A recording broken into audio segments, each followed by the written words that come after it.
Alors, ces projets est né en 2005, lors de mon premier voyage en Érythrée. Donc Asmara, c'est la capitale de l'Érythrée. Je suis arrivé à Asmara parce que j'avais entendu parler de cette ville comme une ville très intéressante du point de vue de l'architecture coloniale italienne. Donc j'avais travaillé avant un peu sur l'Éthiopie et ça m'intéressait en fait de continuer ce travail en recherchant un peu les traces de la présence italienne dans la Corne d'Afrique. Quand je suis arrivé à Asmara, je me suis rendu compte effectivement que c'était une ville qui dépassait mes attentes. Hein. Et je suis tombé amoureux de la ville, je suis tombé amoureux des habitants de cette ville. Et je trouvais qu'il y avait une atmosphère, une ambiance très particulière. Et donc ça m'a poussé à réfléchir sur l'opportunité de faire un livre qui est sur cette ville, et non pas sur un travail un peu plus vaste et moins précis en fait sur la Corne d'Afrique en général. Et donc j'ai commencé à faire des photos, surtout dans des intérieurs, donc dans l'intérieur des cafés, d'hôtels, des cinémas, dans l'école par exemple aussi à Asmara.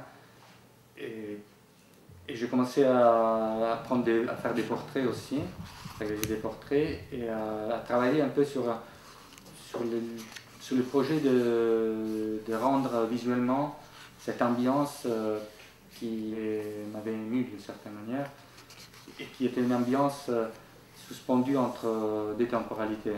La temporalité des temps, l'époque de la présence italienne dans la Corne d'Afrique, donc les années 20, 30, 40, et l'époque actuelle qui vit une situation politiquement assez difficile et socialement aussi économiquement. Et donc j'ai voulu commencer à travailler en suivant ces fils conducteurs et je suis retourné 3 fois à Asmara, donc en 2005 la première fois, en 2006 la deuxième et la dernière fois en 2008. Après avoir passé quelques moments là-bas, j'ai compris que j'avais envie de travailler non seulement sur les architectures, donc sur les traces plus lisibles, on va dire, de cette histoire, mais j'avais envie de faire un travail sur la ville en m'intéressant surtout justement à cette atmosphère qui m'avait enchanté. Et donc j'ai commencé à faire des photos de portraits aussi, à faire des photos de détails, surtout beaucoup de photos d'intérieur. Alors j'ai travaillé avec un appareil Polaroid des années 90 et avec une pellicule qui est adaptée particulièrement aux photos d'intérieur en étant très sensible.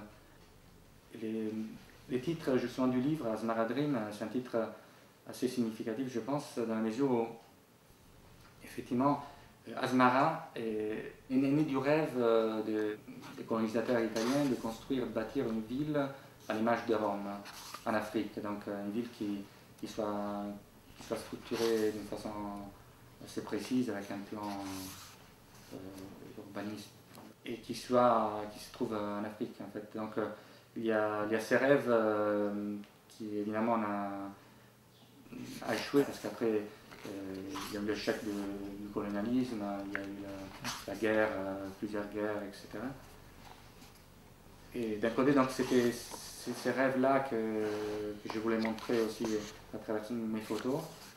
Et c'est les rêves, de l'autre côté, c'est un peu le rêve aussi de l'indépendance qui a animé la guerre de libération vis-à-vis de l'Éthiopie et qui a effectivement abouti en 1992 où il y a eu effectivement l'indépendance du pays.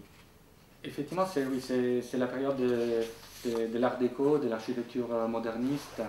Et il y a eu beaucoup de grands architectes de l'époque italiens qui sont partis là-bas pour construire des immeubles suivant les goûts de l'architecture moderniste. Ce qui fait qu'Asmara, effectivement, c'est une ville où on trouve souvent des immeubles très intéressants d'un point de vue architectural. Et ça aussi, c'était une des raisons qui m'a poussé à faire ces projets, parce que je trouvais qu'il n'y avait pas eu beaucoup beaucoup de documents en fait, sur ces patrimoines architecturaux qui est très important et qui risque de disparaître pour le fait qu'effectivement il n'y a pas eu de travail de restauration.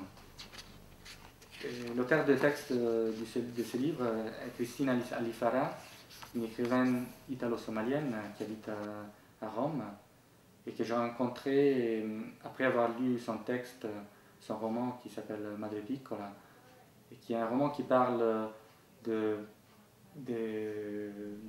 ses souvenirs de la Somalie où elle a passé son enfance. J'étais très touché par sa façon d'aborder la question du souvenir et de la mémoire des lieux et de cet entre-deux, entre deux civilisations de certaine manière, l'africaine et l'européenne. Et donc je l'ai contacté, il a accepté d'écrire un texte pour ce livre, qui est un texte qui parle justement de ses souvenirs de la Somalie aussi. Elle met en relation en fait ses souvenirs d'enfance de Mogadiscio avec ses photos qui lui parlent effectivement d'un passé révolu, qui lui parlent de quelque chose qui appartient à une autre époque et à aussi à un autre lieu. Donc c'est un texte qui ressemble très bien, je trouve, avec les photos du livre, avec cette tentative d'exprimer l'entre-deux, la suspension temporelle.